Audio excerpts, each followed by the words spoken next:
காஷ்மீரில் நடந்த பகல்கம் டெரர் அட்டாக்கை நம்மளால மறக்கவே முடியாது. 27 இந்தியர்கள் கொல்லப்பட்டாங்க. அதுவும் அவங்க வெக்கேஷன் போயிருந்த டைம்ல பயங்கரவாதிகள் நாங்கெல்லாம் சந்தோஷமா இல்லாதப்போ நீங்களாம் உங்க குடும்பத்தோட வெக்கேஷன் வருவீங்களான்னு சொல்லிட்டோம்.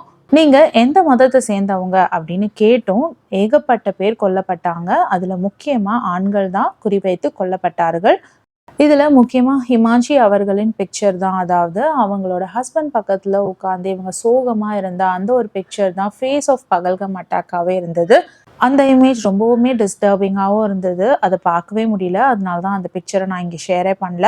ஹிமான்ஷி அண்ட் வினய் நர்வால் இவங்களுக்கு April 16 தான் கல்யாணம் நடந்திருக்கு 2025ல. இவங்க தன்னோட ஹனிமூனுக்காக காஷ்மீர் வந்திருந்தப்போ பகல்கம்ன்ற இடத்துக்கு போயிருக்காங்க. அந்த நேரத்துல தான் அந்த இடத்துக்கு தீவிரவாதிகள் வந்து அங்கிருந்த அத்தனை ஆம்பளைங்களையும், அதுவும் முக்கியமா முஸ்லிம் அல்லாத மற்ற மதங்களை சேர்ந்த ஆண்மகன்களையும் கொண்டு இருக்காங்க. இந்த தாக்குதல்ல சில பெண்கள் எங்களையும் சேர்த்து கொண்டுடுங்கன்னு சொல்லியிருக்காங்க. ஆனா தீவிரவாதிகள் பெண்களை நாங்க கொல்ல மாட்டோம்னு போயிட்டாங்க. கண் இமைக்கிற நேரத்துல என்ன நடக்குதுன்னு புரியறதுக்குள்ளேயே ஹிமான்ஷி அவர்கள் தன்னோட கணவரை இழந்திருக்காங்க. ஹிமான்ஷி வினய் இவர்களோட ஹனிமூன் விசிட் முதல் பிளானா சுவிட்சர்லாண்டா தான் இருந்தது. ஸ்விஸ் விசா கரெக்டான டைம்ல கிடைக்காத காரணத்தினால இவங்க காஷ்மீரை தேர்ந்தெடுத்திருக்காங்க. வினய் அவர்களின் தந்தை தன்னோட பையனுக்கு ஸ்விஸ் விசா டிக்ளைன் ஆகாம இருந்திருந்தா இந்நேரம் என் பையன் என் கூட உயிரோட வாழ்ந்திருப்பான் அப்படின்னு ரொம்ப வருத்தத்தோட தெரிவிச்சாரு.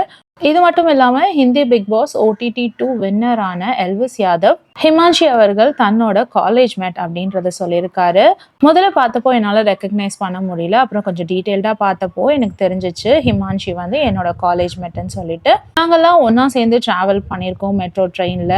ஹிமான்ஷியோட கான்டாக்ட் கூட எனக்கு கொஞ்சம் நாளா கையில இருந்தது. ஆனா எங்க மிஸ் பண்ணேன்னு தெரியல. ஆனா இப்போ வரைக்கும் நான் ஹிமான்ஷியை ரீச் பண்றதுக்கு ட்ரை பண்ணல. ஏன்னா இது வந்து ரைட் டைமும் கிடையாது. எங்களோட மியூச்சுவல் ஃப்ரெண்ட் ஒருத்தவங்களே ஹிமான்ஷிக்கு பல முறை கால் பண்ணி 30 தடவை கால் மிஸ் பண்ணி 31st டைம் தான் வந்து அவங்க கால் எடுத்ததா எல்விஸ் யாதவ் சொல்றாரு. ஹிமான்ஷி அவங்க ஹஸ்பண்ட் வினய் பக்கத்துல ரொம்ப சோகமா உட்கார்ந்துருக்க அந்த பிக்சரை யாரும் கிப்லி ட்ரெண்டா மாத்தி ஷேர் பண்ணாதீங்க. அப்படி ஷேர் பண்றதுக்கு இது கரெக்டான டைமும் இல்லைன்னு சொல்லியிருக்காரு. இது மட்டும் இல்லாமல் ஹிமான்ஷி வினய் இவர்களை பற்றின பல ஃபேக் வீடியோஸை கிரியேட் பண்ணி, அதாவது காஷ்மீரில் இதுக்கு முன்னாடி அந்த பகல்கம் ட்ரிப் போயிருப்பாங்க இல்லையா, அவங்களோட வீடியோஸ்லாம் ஷேர் பண்ணி இதுதான் வந்து ஹிமான்ஷி அண்ட் வினய் அவங்க எடுத்துக்கிட்ட கடைசி வீடியோ அப்படின்னு ஷேர் பண்ணிட்டு வராங்க. அது முற்றிலும் ஃபேக்கான வீடியோஸ்ன்னு சொல்லிட்டு அந்த சம்மந்தப்பட்ட ஆட்களே வந்து வீடியோ போட்டிருக்காங்க. ஸோ இந்த மாதிரி சென்சிட்டிவான டைமில் ஒருத்தரோட சென்சிட்டிவான பர்சனல் விஷயத்த நம்ம ஷேர் பண்ணுறதுக்கு முன்னாடி ஒரு தடவைக்கு 10 தடவை யோசிப்போம். தவறான இன்ஃபர்மேஷனை கரெக்டுன்னு நினச்சி நம்ம எல்லாருக்கும் ஷேர் பண்ண வேண்டாம். நேவி ஆஃபீஸர் வினய் அவர்களின் ஆன்மா சாந்தி அடைய நாம எல்லாருமே வேண்டிக்கலாம்.